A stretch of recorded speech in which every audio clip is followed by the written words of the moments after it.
Good evening. I'd like to call to order the meeting for Bedford Township for October 17th, 2023. Please stand for the pledge.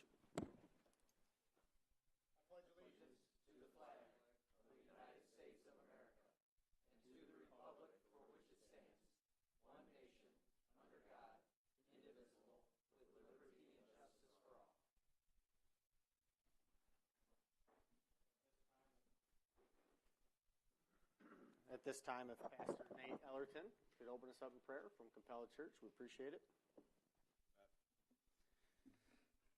Lord, before we pray for the meeting tonight, we just bow our head and pray and remember our world and the war in the Middle East, that you would be with those who are suffering, with those who are mourning, and with everything going on over there, Lord, that there would be quick resolve and quick peace. We pray for the peace of Jerusalem.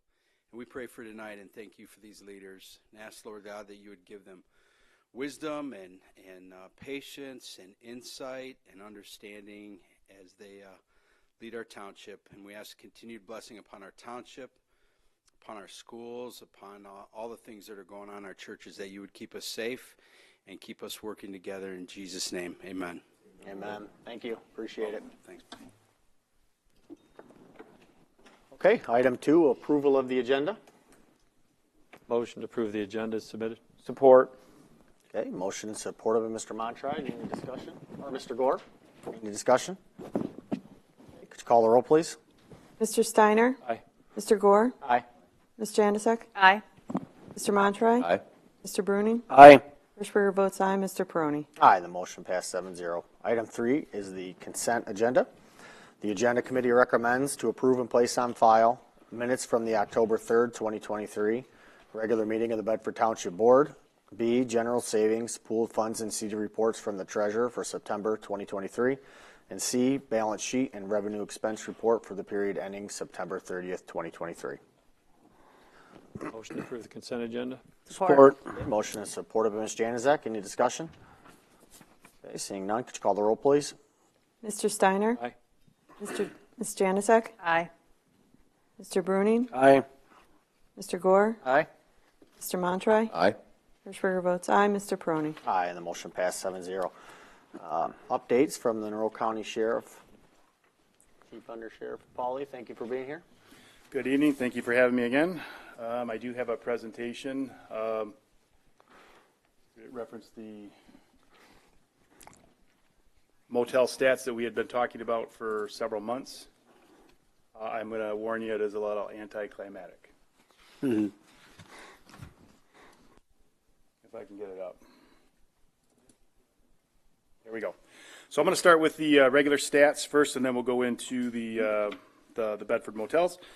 The general calls for service for the month of September totaled 721 for the month.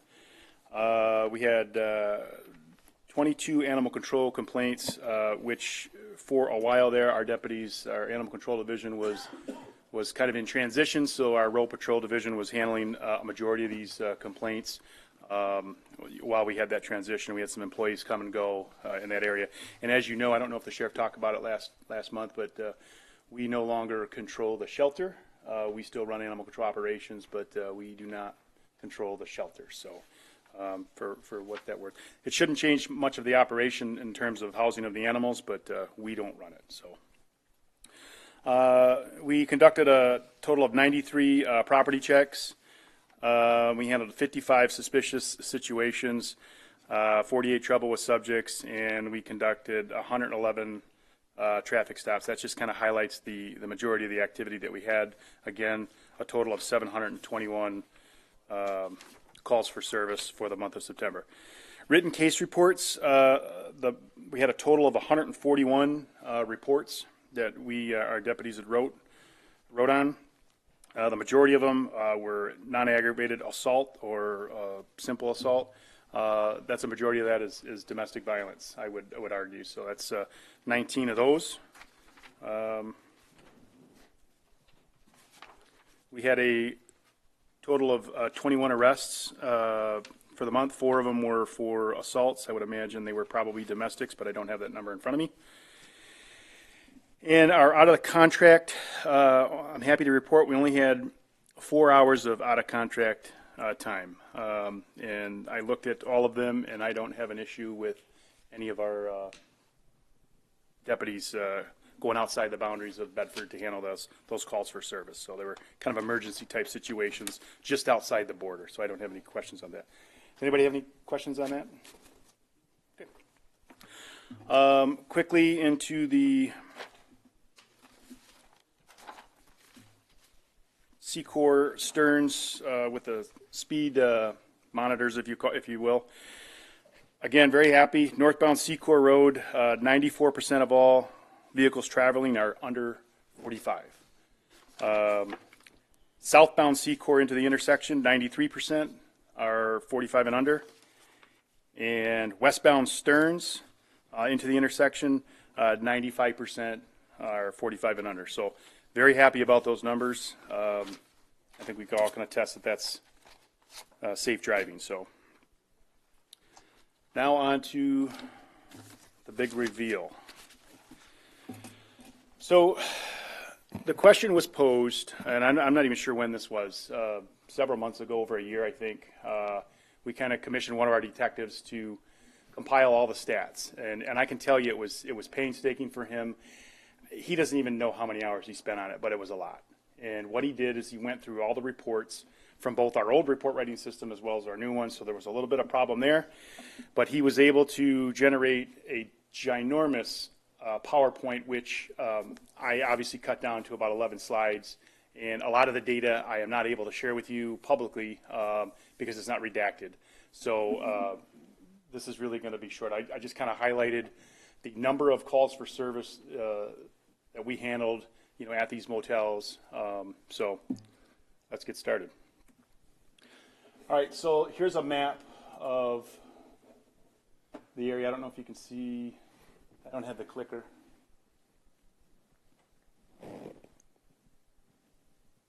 That's not working. The mouse? Yeah. Okay, so this is just an outline. If you can see in red, from the north, we got the Willow Motel, Blue Gable, and Happy Day Motel. That is Telegraph Road north of Stearns Road, and then, Smith Road. And then south of Smith Road, we have Bedford Inn and the Deluxe Inn. So if you're not familiar with the area, this is the area that we're talking about here tonight. So in 2020, this is all the total calls for service for all those motels that I just talked about: the Willow, Blue Gable, Happy Day, Bedford Inn, and Deluxe Inn. So we had a total of 88 calls for service. 46. We attributed 46 traffic stops in and around the area. That doesn't necessarily mean that it necessarily generated from there, but it can also be that.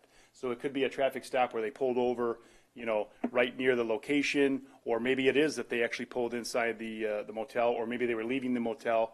So we conducted in 2020 46 traffic stops that we associated roughly within the area within the motels. In 2021, you can credit this to Bilal Bazi, Deputy Bazi. I think you're mostly familiar with him. He was your deputy of the township a couple years ago, and he actually just left our department. So we're kind of sad that we're losing his hard work ethic. But this was the year of Deputy Bazi. We had a total of 228 calls for service, 790 total traffic stops in 2021 in and around those motels.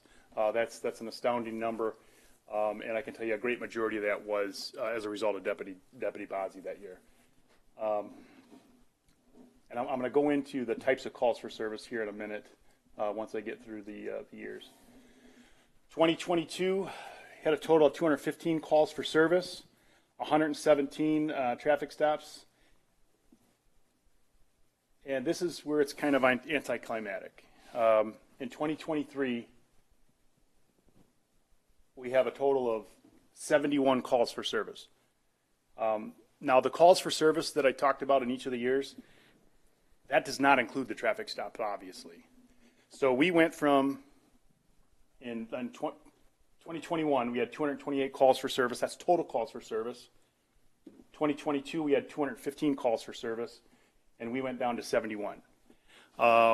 So what does that tell us? I can tell you, Deputy Bozzi, again, he hung in that area. So he handled a lot of calls for service, generated a lot of activity, in and around those motels. And then in 2022, at the end of 21 and 2022, we actually mandated deputies, multiple times a day in and out of these locations to try to curb this stuff. All the activity, whatever calls for service there were, or crimes that were being reported, or even not reported. We wanted them in the area so that we would reduce crime. And so I guess I'm kind of happy that in 2023, here we are, and we're at 71. So what's that tell me? It's possible that our activity, has lowered the calls for service, which includes crime. I can tell you at least 3 times one of the owners had called into our office in 2022 begging us to tell him who not to rent to. And I didn't have an answer for him because I just don't rent to criminals. And, so I think we made a difference of us being down there. And so in that regard, I'm happy for that. But I guess what we were trying to do is maybe have the prosecutor send a letter to maybe cease their operation. I don't know how we can go from 228 calls in 21, 215 calls for service in 22, down to 71. I don't know if there's a way forward for that. So we started this process with Mike Rohrig, who is now retired. He was the prosecutor back in March, and I can't remember when he actually retired. I want to say it was May. We had a new prosecutor come in, Jeff Yorkie. We had a couple cases. We delayed, making a report to the prosecutor's office. We had a couple drug cases with Manus. They wanted us to hold off, which we did. And I think I reported that to the board. So here we are. I did recently speak with Jeff Yorkie. He is going to look at this. He's going to look at the data. He's going to look at all the data with all the calls for service, the stuff that I can't really show you publicly. And he promises me that he'll make a determination as to whether or not he can take action to send letters and try to shut these locations down. But I guess the good side is there's a reduction. Total calls for service. So what is a call for service? It's anywhere from a troublous subject to a shooting complaint or an overdose drug or an assault, a robbery. And as I'm saying, these things did happen at these motels. We did not have any a homicide. I think the Michigan State Police did in 2020, but I didn't have that statistic up here. But we handle the majority of these calls down here in Bedford. So I am happy with that number, the overall number, and I did break it down into each motel. If you want to take a look at the stats here, this is the Willow Motel, the Blue Gable, and I broke it down from 2020, 2021, 22, and obviously 23 up through August 31st. Happy Day Motel. As you can see, Bedford Inn is our busiest area. It's the most popular one. It's the most patronized. But year to date, through August 31st, we had 15 calls for service at the Bedford Motel. So, and then Deluxe Inn is right next door. So again, as promised, that was a little bit anticlimactic. We are going to send it to the prosecutor, and hopefully he makes a decision that favors, sending some kind of correspondence to these motels to see if we can't further stop the activity. The sheriff is committed to continuing efforts down here. That's not going to stop, and certainly if the board has other suggestions or if the citizens do too, we certainly will take that into consideration and patrol the way you guys want us to. So. Other than that is all I have. If you have any questions. Anybody have any questions, comments? Mr. Gore? Jeff, with these number of calls for service, is that including our fire for rescue runs? No. Or is that just Sheriff's Department? That's it can include if we go on a fire run with the fire department, but no, it's it's only for our people, if our people went on this call for service. part people would on call for service, it would be like an overdose. Probably more likely than not, one of the deputies would show up. Correct. Then that would not be on here. So if it was just the fire department, that's not here. Okay. So it's anything from trouble with subject. Like I said, we've had a couple shootings. We had a robbery, and this is back in 21 and 22. A pretty serious aggravated assault where a guy was battered and he fell down and hit his head on the concrete, and we thought that was going to turn out to be worse than what it is.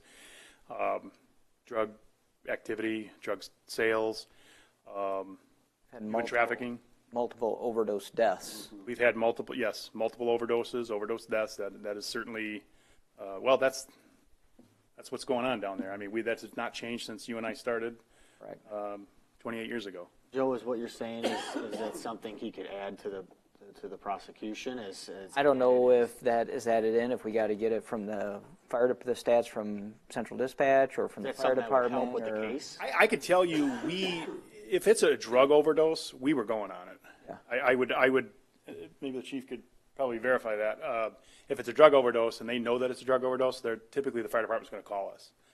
What are you saying, though? Would it help to add the fire department statistics to your stats to give to the prosecutor? Would hurt, certainly. Wouldn't hurt.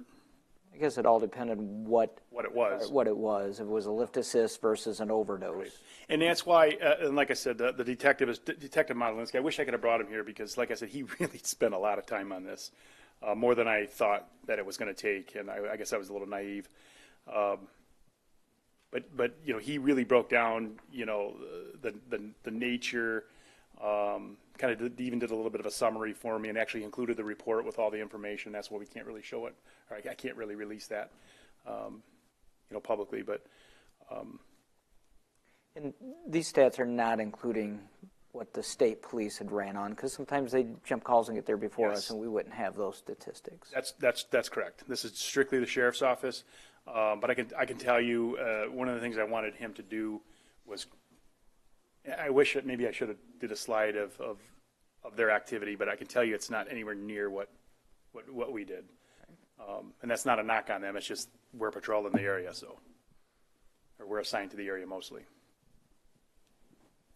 So if we're on and there's a call for service at the motel and the state police is on, typically we're going to handle it, or the contracted deputy's going to handle it over the trooper.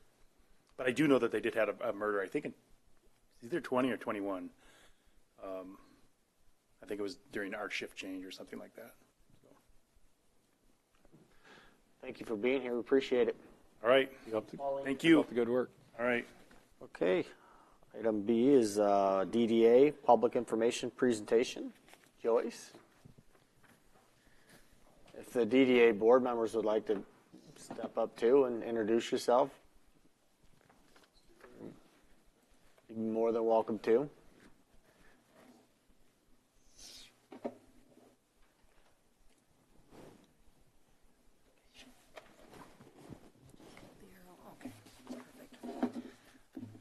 Well, good evening.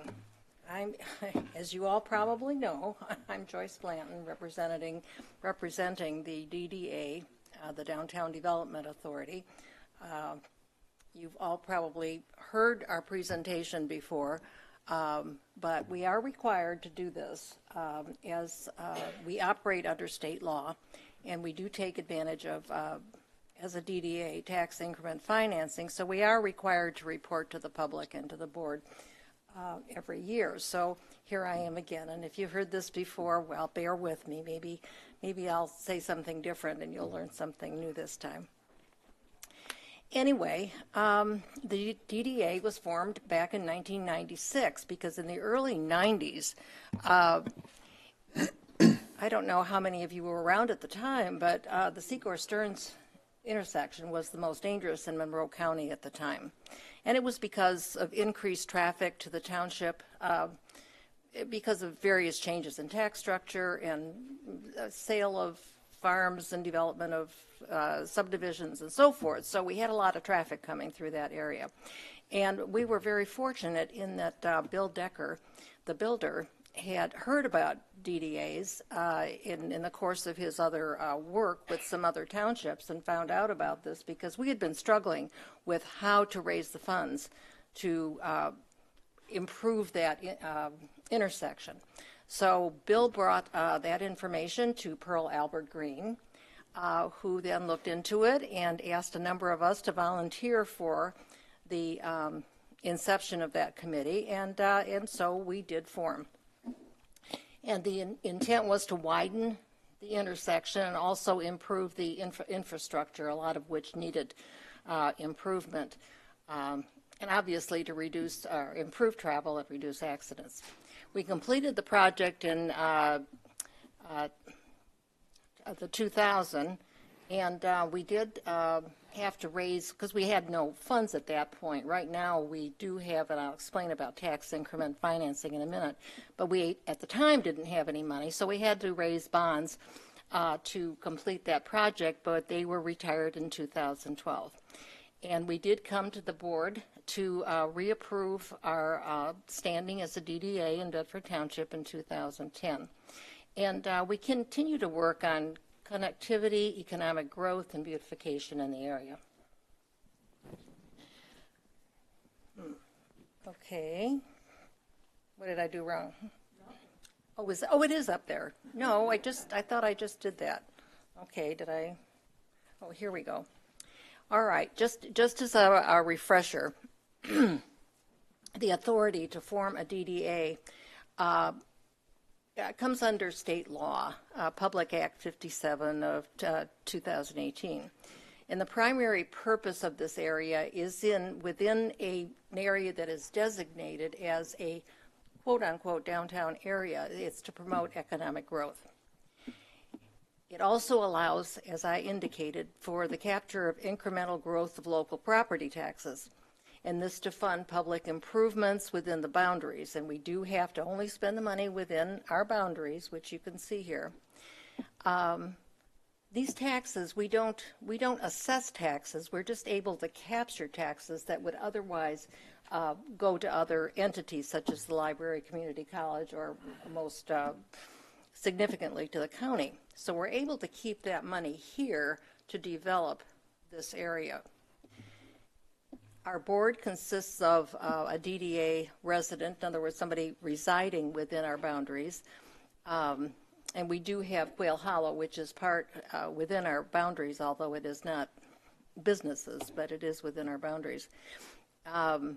People that have an interest or operate a business or whatever in the DDA, the township supervisor, and we do have room for 2 general members on the board, and I'm one of them.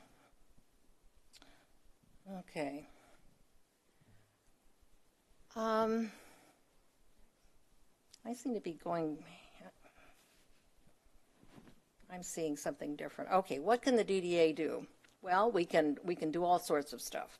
And we made sure, in fact, Mr. Fredericks, Lamar Fredericks, was supervisor at the time, and he and I did the first draft of the plan, making sure we got everything in that plan that we could possibly put in under the law, and Mr. Frederick actually wrote the final plan for us. We can do road improvements, which includes resurfacing, curb and gutter, so forth, which we do, water and sewer projects, marketing, streetscape improvement, public parks, parking facilities, property acquisition, property improvements, and even more activities to bring business and promote business and promote economic growth within the area. The township's board relation with the DDA, we're not a committee of the township, as I know this board understands, but we do have a relationship with the township board. The DDA prepares and submits for approval to the township board our budget for every year. Our general development plan and financing was recently restated and adopted in 2017. And incorporating the DDA master plan, we come to the township trustees for approval of that, and you also approve our members. Now, our vision and goals. to create a pedestrian-friendly environment, an area that's attractive to passing motorists, invites people to stop and shop. We want it to be pleasant and safe for walking. We've also worked to establish a cohesive green design theme, with building and site design focusing on energy efficiency and stormwater best management practices, a green design theme, and, you know, to kind of instill community pride in what we're doing with that. And also, obviously, to promote economic growth, encourage existing property owners to invest in their building renovations, entice new business owners to come in and invest in the area, and attract, you know, shoppers and other community residents to the area, which I'll talk about more in a minute.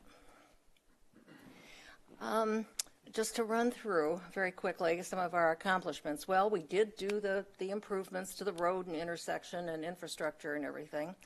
We created the Pearl Albert Green Park in 2008, and Pearl was still alive at the time and was able to be at the dedication to her. We did install some decorative solar lights back in 2015 with the intent to kind of check out how that would work, you know, in general in lighting the area in a decorative sort of way. I think we found really, though, in this climate that we're in Michigan with a lot of cloud overhead and everything, the panels that we have to use to, you know, produce the energy to light, they're really rather large, and we found that they weren't, you know, terribly well accepted, so we haven't used them with additional lighting since. But it was a trial. Anyway, we did work with the DEQ in monitoring and cleaning up the Buddy's site, which was a contaminated site. We're constantly involved in road repairs and improvements, curb and approach repairs. They're always getting worn down. Sidewalk improvements, streetscape improvements. We did install the mast arm signal at the intersection, and low decorative fences, benches, street lights, and lighting. And we're always involved in roadway milling and resurfacing of roadways, as we did in 2020. And just a little picture of the Pearl Albert Green Park. We're doing, I think, a little better job on the cleanup on that, and thanks to the township personnel, which we pay for their time to do that sort of thing.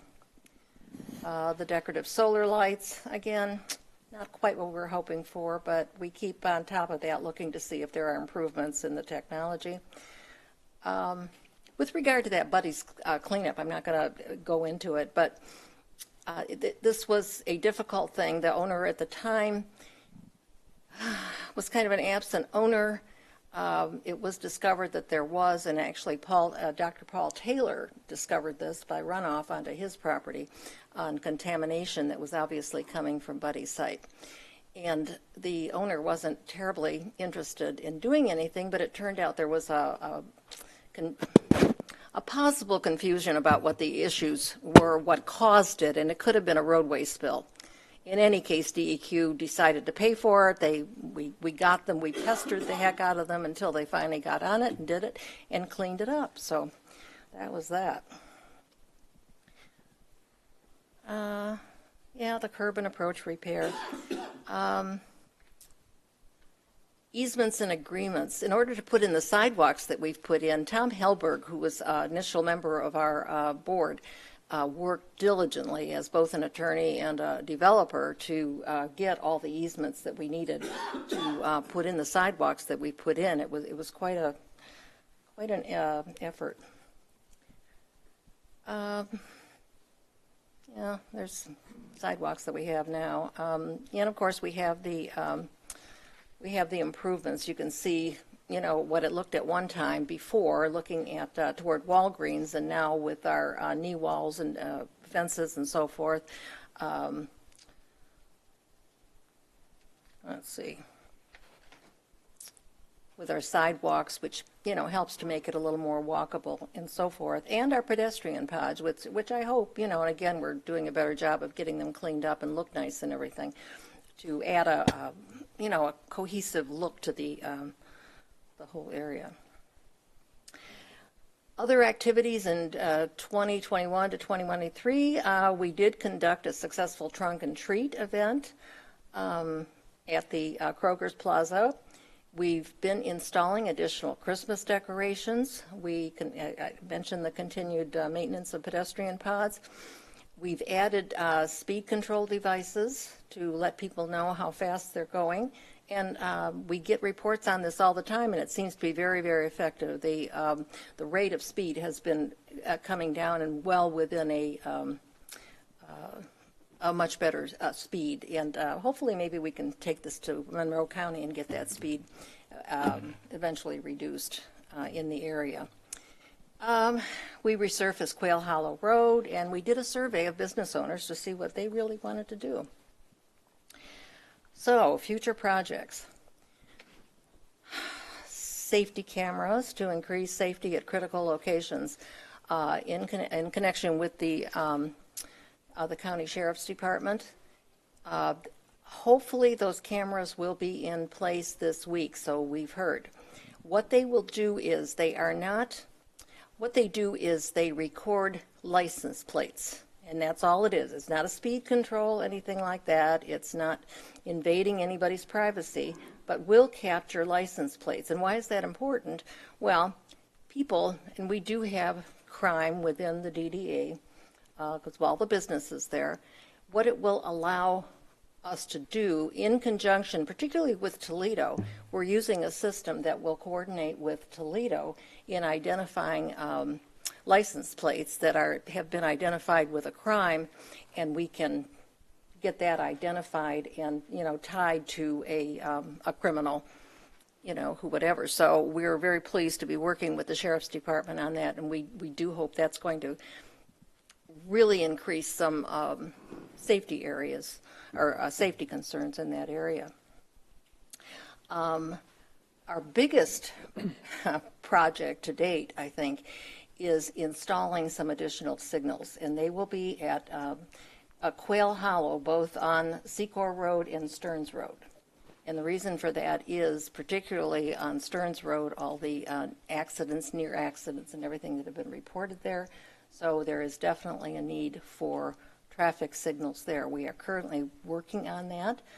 We're going to have them done together. We started with the one on Stearns Road, but there's been delays in getting easements and so forth. So finally, I think we're going to do them both together. So that will be upcoming. So stay tuned. In the future, we hope to continue additional decorative street lighting installation. And again, as you notice with some of the decorative stuff we put up, it's low light, and it's just meant to enhance the area, not, overwhelm the area with lighting and everything, but, it's a beautification type thing. And one thing we've had on the agenda for a long time is to create some internal walkways between businesses. Again, we have the, vision to make everything very walkable and interconnected, but that's still kind of on the back burner at this point. But we haven't lost sight of that.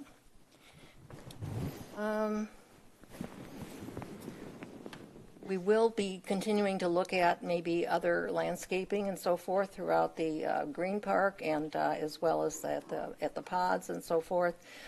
Maybe adding some more banners and benches and so forth.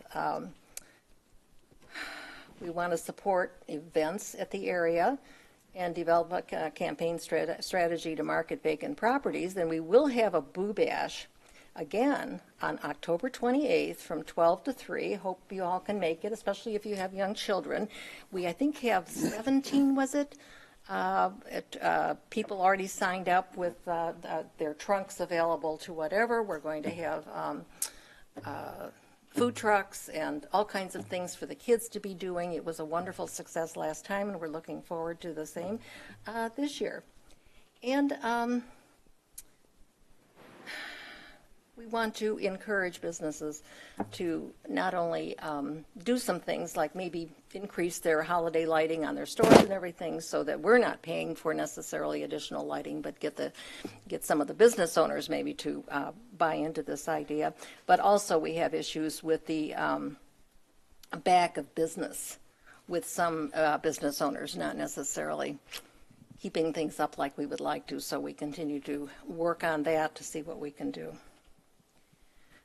So that's about it. If there are any questions, I'm here to answer them. No? I just want to thank you for your continued hard work in the DDA. Joyce brings a wealth of knowledge. How many years? Yeah, it's been over 25. 25 years serving on a board for our community, and really appreciate it. Well, and we're really blessed with Lucas Diver, who is our current chair of the committee and has taken over and is just doing a wonderful job. And I want to thank Lucas for his work with the committee, as well as the other members who are here tonight and supporting me. Linda Flick's been a part for how many years as well? I mean, long time. So. Yeah, Linda Flick has been with us. By the way, she's an extra, a wonderful minute taker and secretary for the committee. She does wonderful minutes, I'll tell you. So, well, if there's no other questions, we'll leave it at that. Thank you guys very much. Okay, up next is public comment. Comments limited to 5 minutes for board agenda items only. Or Lucy, do you have something you want? No, I'm just. Public comment? Okay. Are you taking it down? Okay. So they're for board agenda items only. And so just please come up and state the agenda item you'll be speaking on.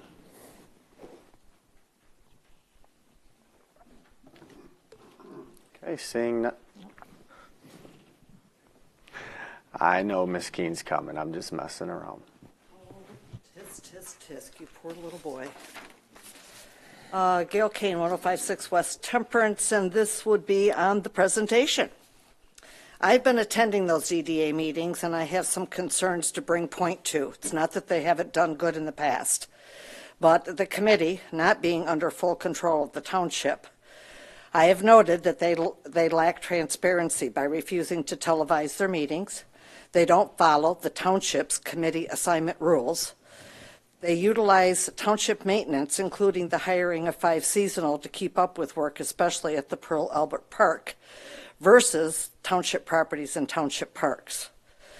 They have attempts to over-control the traffic with stopping of right turns on red and placement of additional traffic lights between too close to the intersections.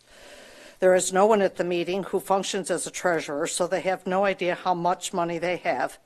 In fact, at the last meeting, they admitted that they don't even know when they get their deposit. There's members of certain groups that send multiple members and all charge that committee to attend those meetings. The focus is on party planning and bringing in outside businesses with those parties. They use township avenues to an advantage, such as announcing the parties at the township meetings. These concerns are alarming and just the tip. There is conflict of interest within the group and other township entities. It would be my opinion, and I do have a right to have one, that they have reached the pinnacle of the true goals and purpose of the group and are now just doing to spend. I believe the township should exercise their right to review and disband the committee and allow the taxes they captured to be returned to the appropriate entities, such as the schools. At that time, and this isn't the first time this has been suggested, but I believe it is now time for the township to consider and doing a thorough review, placing another DDA district so another area of the township can have opportunities. That's it. I thank you. Well, thank you so much for your comments. Any more comments from the public? Okay. All right. Moving on to vouchers for payment. Ms. Hirschberger? I'd like to make a motion that the following vouchers be approved for payment. General Fund, $50,051.33. Fire District Fund, $8,872.04. Fire Equipment Fund, $6,614. Downtown Development Authority, $2,962.01. Library Operating Fund, $1,378.13. American Rescue Plan, $29,126.14. Transit System Fund, $60. Bedford Drive SAD, $1,921.18. Building Department, $387.63. Sewer O&M Fund, $8,036.75.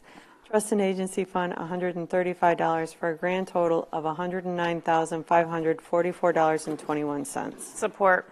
Okay, motion in support of Ms. Januzak. Any discussion? Okay, could you call the roll, please? Hirschberger votes aye. Ms. Janusik? Aye. Mr. Montry? Aye. Mr. Gore? Aye. Mr. Bruning? Aye. Mr. Steiner? Aye. Mr. Peroni? Aye, the motion passed 7-0. Item 8B, approve a resolution to advertise for bids to sell park property, parcel 5802-200-072-000, located lot 72 in Covered Bridge Estates. Comments, questions? Mr. Steiner? I'm assuming Mr. Goldsmith probably looked at this, and then the question that I have too is, it does talk about setting a minimum bid price determined by this board, and do we do that this evening or at a different point? It would be acceptable to do it this evening. If you need more information or data, that could be postponed to a later meeting. I prepared the resolution. It was adopted by, I believe it was adopted by the Park Commission, and then therefore Trudy put it on tonight's agenda. So apparently there's some interest in Lot 72 of Covered Bridge Estates. I did some research on the issue. It was Lot 71 years ago was also part of the Park Commission property. That lot sold, a home was built on it years ago. I actually lived in Covered Bridge Estates at the time. And I think it was thought that Lot 72 was a non-buildable lot. And we will make no representations as to whether Lot 72 is buildable or not. But in my opinion, it's worth significantly more than what was offered by an adjoining property owner. And I believe that was somewhere in the vicinity of $10,000. I've met with Tim Sergo, the Deputy Drain Commissioner. There is a county drain. I think it's Indian Creek, isn't it, right there, Rudy? That is contiguous to Lot 72. There is a floodplain there. But when Tim and I looked at it, there probably is a small building envelope, and I emphasize probably. Any potential purchaser would have to research that and would have to satisfy themselves that they could build a single-family residential unit upon that property. So that increases the value. And so what Tim and I talked about and others talked about, that property probably has a value with a reduced building envelope. Again, we're making no representations, of around $35,000, give or take. So, and I also, you probably know that Tim Sergo, before he was the Deputy Drain Commissioner, was a developer here in Bedford Township. So he has a pretty good handle on what property is worth, and that's what he thought that parcel might be worth. So it didn't sell the last time years ago.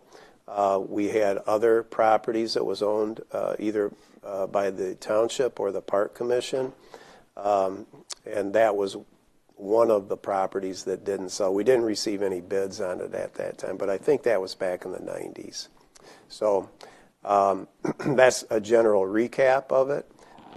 And so I think it might behoove the board to either talk about it tonight or to do a little research and come up with what thoughts might be as to what a minimum bid price might be.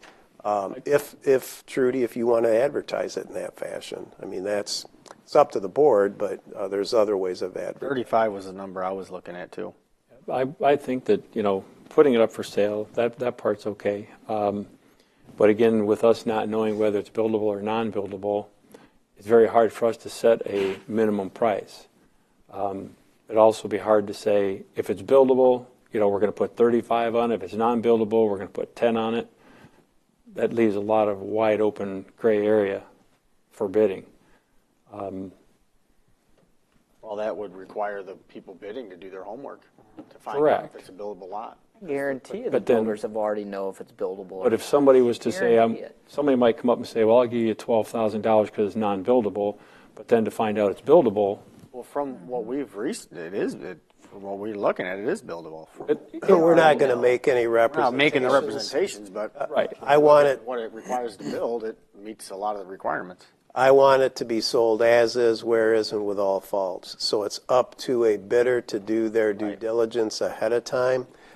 I'm suggesting that a price somewhere in the vicinity of $35,000 would be appropriate as a it's minimum buildable. price. And you could, that's what I'm suggesting, based on the research that I did. If I was going to purchase this property, which I'm not, I would have a pretty good idea ahead of time what I could or couldn't do on that property. There's no guarantees in life, but I don't want the township later. For instance, Tim believes there's a sewer tap at that property. That was a problem with Lot 71. There wasn't. He believes there is, but until you dig it up, you don't know. It can show it on the plans, but until you dig it up, you don't know if it's there. And I don't want any argument with a purchaser back to the township that you guaranteed or you represented that you could do this, or that with that lot. We don't want to get caught in that situation. So they can do their due diligence, and if they think that they can do with that lot what they propose to do, that's fine. The contiguous property owner may be willing to pay $35,000 to combine it with that other, with Lot 71. I don't know. I don't know what those people may or may not want to do. So those are my thoughts on the issue. So what is a buildable lot? I shouldn't even say a buildable lot because we don't know, but there's no doubt the builders know already. Any subdivision in the township that's being built right now, what does the average cost of a lot go for? $35,000, $40,000 before they? Depends. It all depends on the neighborhood. Neighborhood, where it's at, size. Footage, yeah. It's not like you're going to get any more than $35,000 probably, or 40. What size lot are we talking? Just a standard subdivision lot? It's a uniquely shaped lot because on its southwest border, I will say, that's where the creek is. That's under the jurisdiction of the drain commissioner. So that's that, and then you've got Bridgeway that comes in off of Stearns Road. It's right after you pass under the bridge or the covered bridge there, and it's on your left as you go back into covered bridge. So it's a uniquely shaped lot. Great. That means the builders come into the BZA for variances probably. Well, and that could happen, and that's why I don't want to have any guarantees that it's buildable as is, because I don't want somebody purchasing it and saying, you represented that it was buildable. Now we have to go to the BZA and put pressure on the BZA to say, you have to give us this variance because you represented it as a buildable lot. That's why I don't want to do that.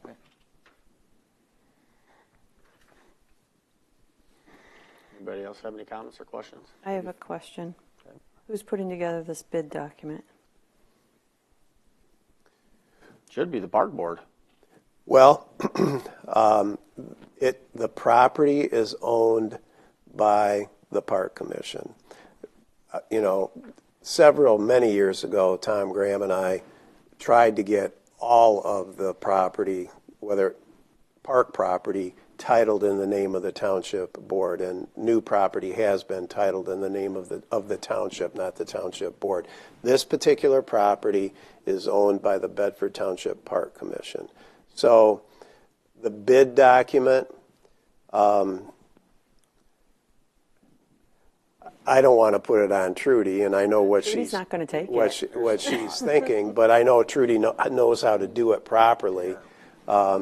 So I don't know who on the Park Commission has the necessary expertise to put it together. It's a nice lot. 'Cause I have enough on my plate. I have an election, another election as soon as this one ends. I don't have time to be putting together park commission bid documents. I think that we would have them do it on their own and hire somebody if they have to. Okay. They can have somebody put it together. Another thing they need to be aware of, I want to make sure everyone here is aware of, if that lot sells, that money will go into the general fund because the park board is completely funded by the general fund. They do not have their own fund. We fund them. So that money is going to go into the general fund. Now, can we put that into their budget next year? Possibly.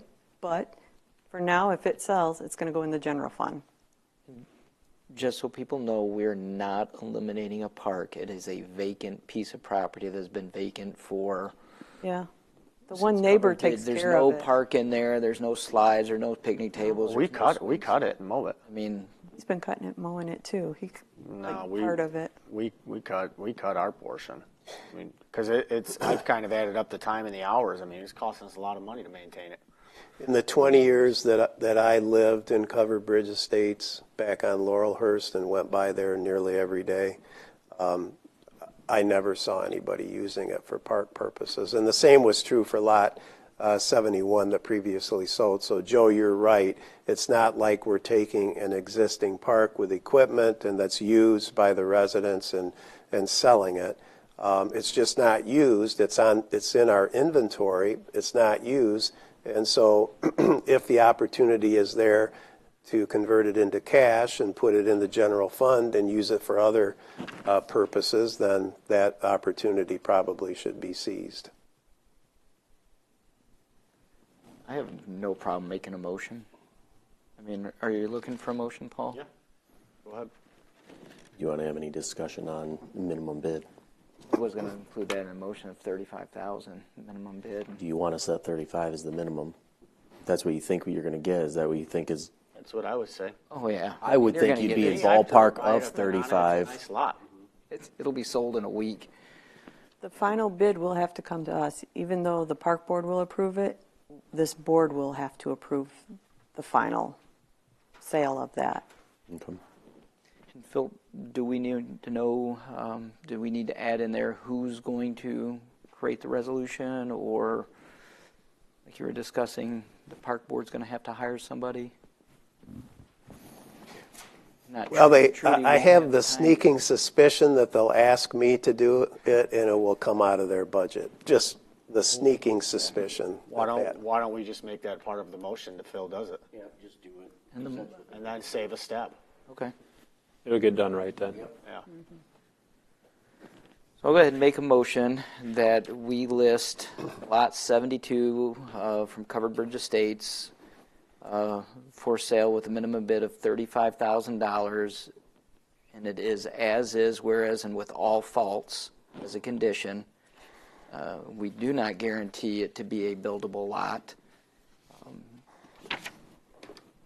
And that the resolution, our township attorney, Mr. Goldsmith, will prepare the paperwork, and it'll come out of the park board's budget. Support. Okay, motion supported, Mr. Bruning. Any more discussion? Friendly amendment? Just friendly, even though it's lot 72, suggest we go ahead and put the full tax identification parcel property number in. Okay. Lot 72, Covered Bridge Estates, according to the plat thereof, as reported in Library 13 of Plats, pages 14 and 15, tax identification number 5802-200-07200. That's good. Good with that, Tom? Yep. Could you call the roll, please? Mr. Gore, Aye. Mr. Bruning, Aye. Mr. Montry, Aye. Mr. Steiner, Aye. Ms. Janusik, Aye. Hirschberger votes aye, Mr. Peroni. Aye, the motion passed 7-0. Okay, 8C, approve a bid for the replacement of the car park hall roof. And I don't see anybody from the park board here. I don't know if you want to take this, Mr. Bruning. Nope, because I wasn't at this meeting. They did this last meeting. Okay, so the roof at Car Park needs to be replaced, so they put it out for bid. They got 2 bids. Looks like Holt Roofing and TJ Roofing were the bidders.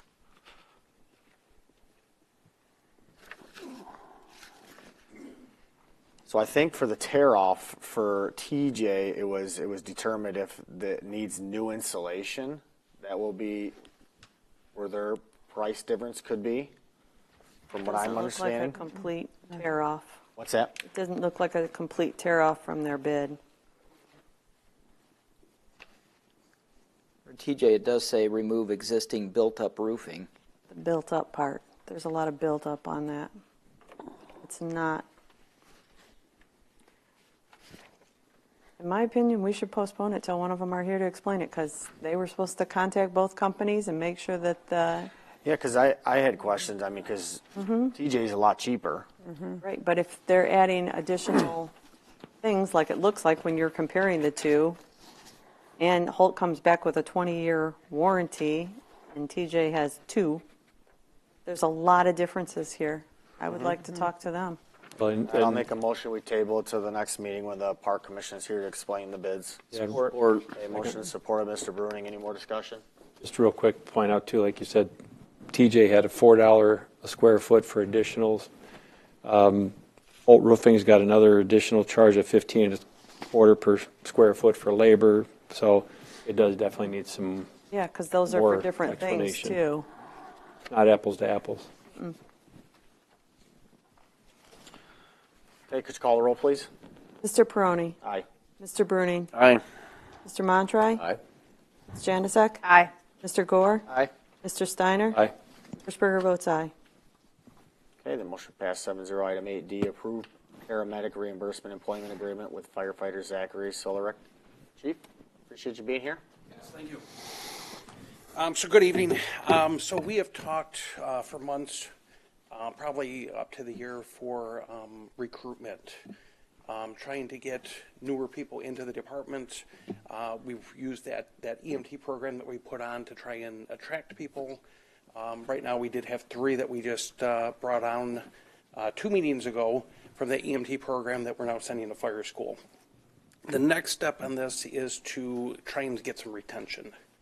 What we're looking to do is, as we get these people into the department, we want to take the time, we want them to train them, and we want to bring them long-term to this department. So at any point in time, if we do need another full-time employee, we can now get from internal, and we can bring that person up.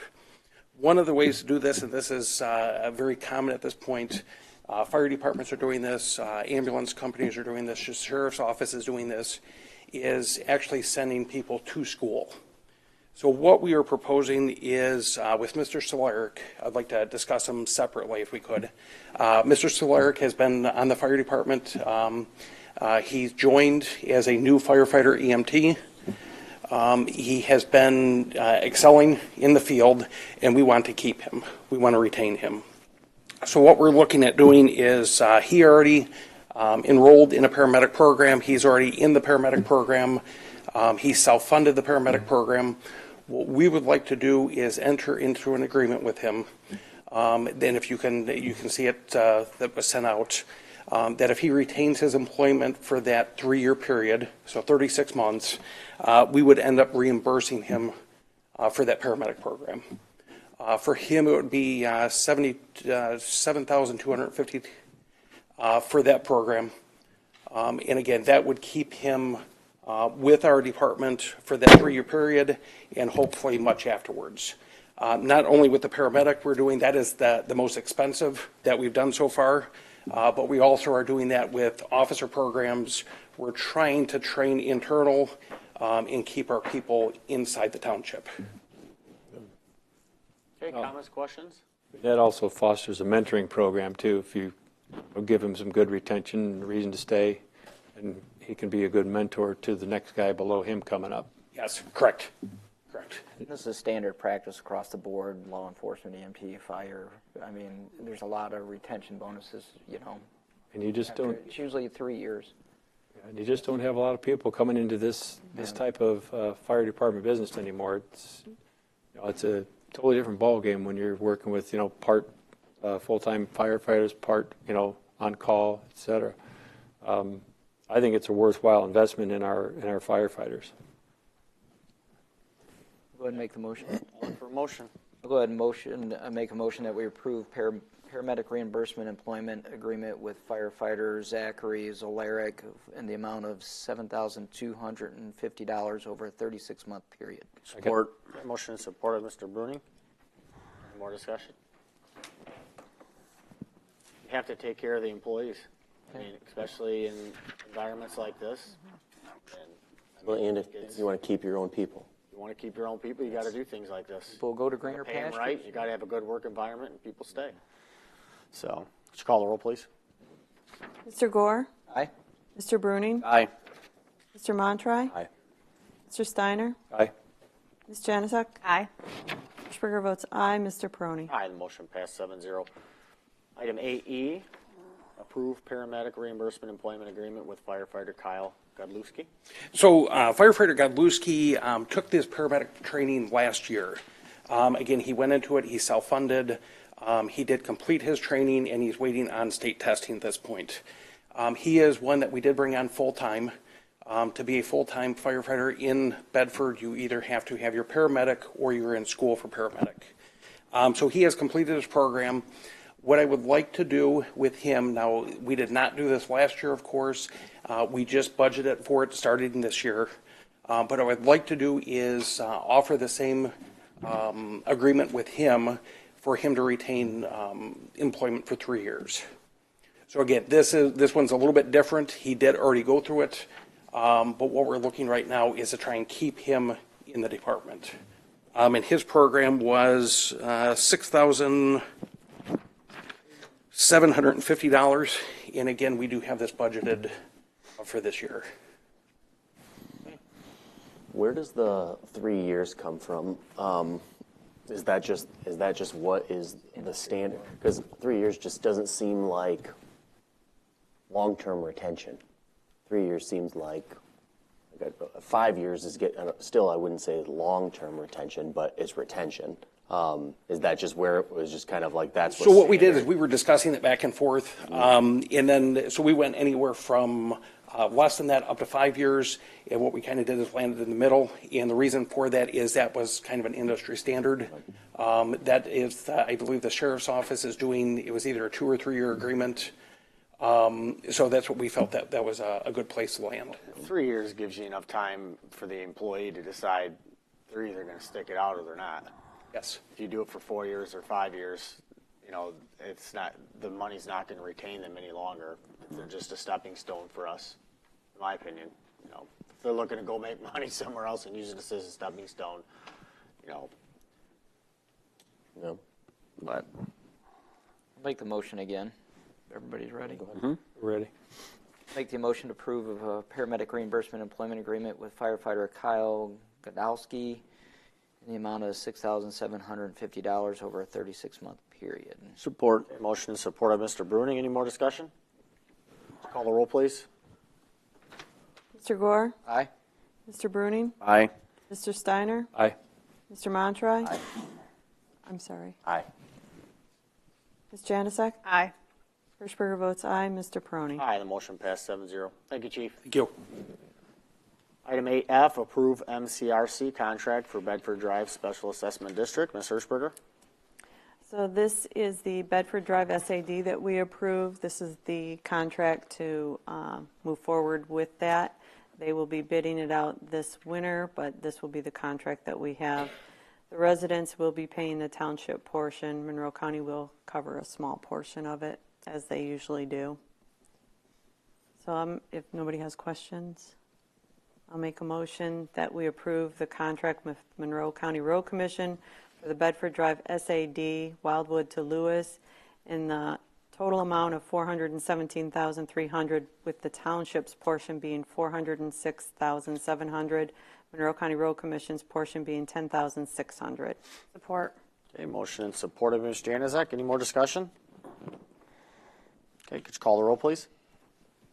Springer votes aye. Ms. Janusik? Aye. Mr. Gore? Aye. Mr. Steiner? Aye. Mr. Bruning? Aye. Mr. Montry? Aye. Mr. Peroni? Aye, the motion passed 7-0. Item 8G, approve an ordinance amendment updating the franchise agreement with Michigan Gas Utilities Corporation. Mr. Goldsmith? Yes, this is a 30-year turnaround of an ordinance. The last time we did this was 30 years ago. It's governed by Public Act 266 of the Public Acts of 1909. So that Public Act has been around for a while. So Michigan Gas Utilities provides gas transmission throughout Bedford Township. Every 30 years they come around and ask us to adopt an ordinance. This is their recent request. I looked at this after it was provided to me by Al Pryor. I made some suggested changes to it. The biggest of which, one, I wanted the ordinance to actually show that this ordinance was being enacted to Public Act 266, and that's that's the authority under which the township adopts this ordinance. The second one was that in the state law there is a procedure whereby the ordinance and the requirements under the ordinance can be made irrevocable. I didn't see any use or utility in us agreeing that it could at some point in time be irrevocable. I wanted it to always be revocable. And so I made that change, and the governing body of the township can revoke this ordinance at any time, at its will. Which is what we want, because we don't know what the future is going to hold for the next 30 years and how gas transmission is going to evolve over that time. So they accepted the changes that I made to the proposed ordinance. I believe it's in good form, and I recommend that the board adopt it, especially because it's revocable at your will. Comments, questions? Okay, I look for a motion. I'll make motion to accept the Michigan Gas Utilities Corporation ordinance number 74A for the franchise agreement with Mr. Goldsmith's updates of Listing Act 266, and also that it is a revocable document, not as it used to be as an irrevocable document.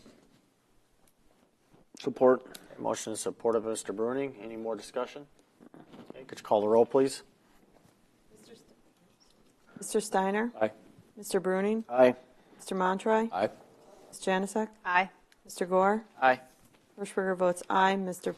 Brony? Aye, the motion passed 7-0. Item 9, comments from the public. Comments limited to 2 minutes.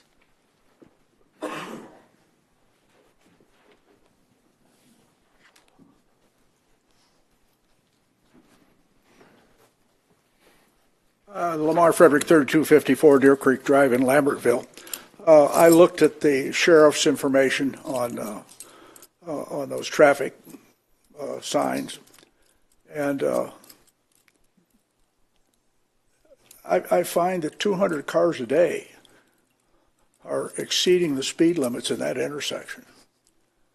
If you just take the number of cars and divide by 30 that are exceeding the speed limit. So maybe they ought to spend a little more time over there writing some tickets and slowing some people down. Now I start to sound like the guy out here is a Michigan State guy. But the other thing is I've been attending a lot of the DDA meetings.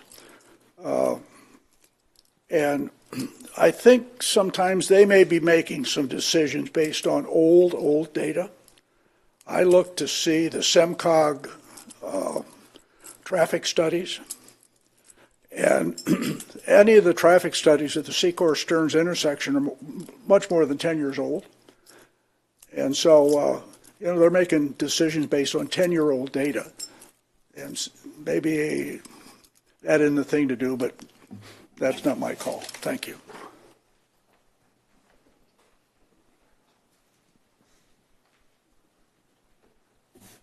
Hi, Becky Johnson, 1600 Longfellow Drive, and I just have a question.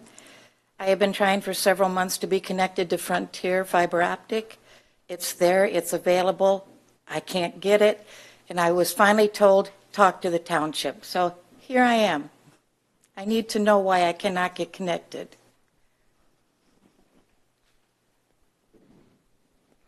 I have no idea. They keep telling me it's there, it's available, but they're being held up by the township. So Okay. where am I supposed to go now?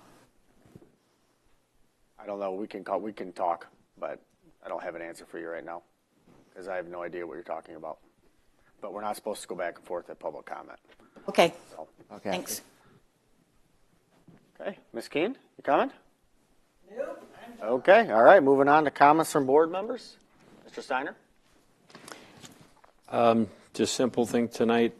Hopefully that what's going on over in the Middle East can be resolved sooner than later and with as least amount of casualties as possible. So, Mr. Montroy? Nothing from me. Mr. Gore? Everybody, our ghosts and goblins will be out here in a little bit, in a few weeks. Just pay attention when you're driving the neighborhoods and be safe. And everybody enjoy the fall weather. Mr. Bruning? Everyone have a good weekend, go blue, and then as far as Frontier, because I was able to connect, and then I know someone had posted online that the township was holding Frontier up. I went to Trudy myself and asked. I didn't get anything from them. Well, I'm just doing this during comment time, so what Trudy told me is it's all on Frontier, because Frontier did not get the necessary permits they need from the road commission, and the township is not preventing them from doing anything at all. It is all on Frontier's lap. Now, if they already ran lines, I don't know why they can't hook up, because like I said, I switched at my shop, the unit next to me, they just switched over also from Buckeye. And as soon as I can, I'm going to dump Buckeye and get it at my house, because Buckeye just bends us over. So, and the customer service is horrible. So I would start with Frontier. I don't, But then afterwards, Paul may have more information for you also, what you can do. I mean, at the end of the day, the township doesn't give permitting. They don't come to us and say, hey, I know you're not saying, I'm just saying that the township doesn't give anybody like that permits. We do building permits, but as far as, for like construction and stuff like that, but as far as a company like another fiber optic company coming in here, they're not coming to the township for easements. They're going to the road commissioner or going to the other communications to tap to their lines. So, Ms. Januzak? I have nothing. Just everybody have a nice weekend and be safe. Ms. Hirschberger? Reminder that the next board meeting will be November 14th. The date was changed due to the election. The Township Hall will be closed November 10th for Veterans Day. The clerk's office will be closed this Friday, October 20th, from 8 a.m. to approximately 2 p.m. We will be in more election training. A reminder that the ballot box in Lambertville is there. It is open. You can drop your ballots in there. Don't forget to set your clocks back on November 5th. Daylight savings time will end at that time. Our special school election will be held Tuesday, November 7th. The polls are open from 7 a.m. to 8 p.m. And for all those asking, Halloween trick-or-treating in Bedford Township is always on October 31st. It's a Tuesday this year, and the hours are 6 p.m. to 8 p.m. As they are every year. As they are every year. Okay. Okay, Boo Bash is coming up October 28th from 12 to 3. There'll be horse and carriage rides and a lot of fun stuff for the kids to do. I'd like to piggyback on what Mr. Gore said. Don't be the person driving through neighborhoods when it's dark, where cars are double parked on both sides, 25 miles an hour. Please drive slow. The bicycle and pedestrian committee signs for the trails should be going up the first of the year for the Cornerstone 100-mile loop. Also, the city of Monroe is creating a loop, so you'll be able to bike in Monroe, and they are redoing the trails at Sterling State Park. The local governments are still working together on making Monroe County a bicycling destination. I don't know if everybody knows, but solar is a hot topic in Lansing right now. There is a place for them, however, MTA is fighting pending legislation. The agreement that we all signed in approved last meeting for the state on taking control over zoning for solar. So I believe the local control shouldn't be turned over to the state, but Plan A didn't work. The local communities didn't adopt as we didn't. We didn't, do it. So this is Plan B. They're going to take over state control and try to do it. So there's a lot of pending legislation that looks like it's going to be acted upon before the first of the year, from what I'm hearing. So I would encourage everybody to call your state representatives and your Will Bruck and Joe Bellino and let them know that you would like to keep local control. Joe Bellino. So the appraisal for the roundabout has been sent to us, and so we resent it out to the other appraisal company to do the final review.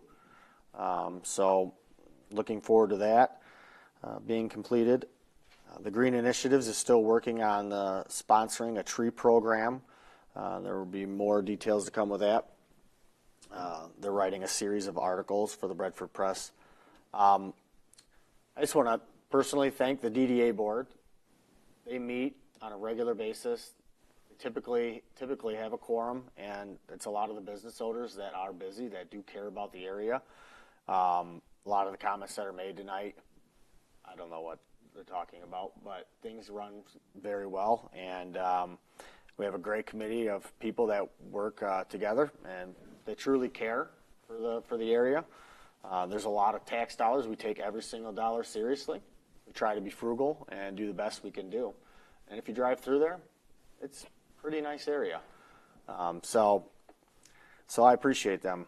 So other than that, anybody else have any comments? Mr. Montre? That's a good luck getting Joe Bellino to not side with an energy company. And then secondly, I thought Todd was going to say, I believe this Friday is Bedford's last football home game. St. Francis, if I'm not mistaken. So I thought Todd was going to say that. So Bedford's not making the playoffs. yeah, I don't think so. This is going to be the last one. Okay. Other than that, motion to adjourn? Adjourned.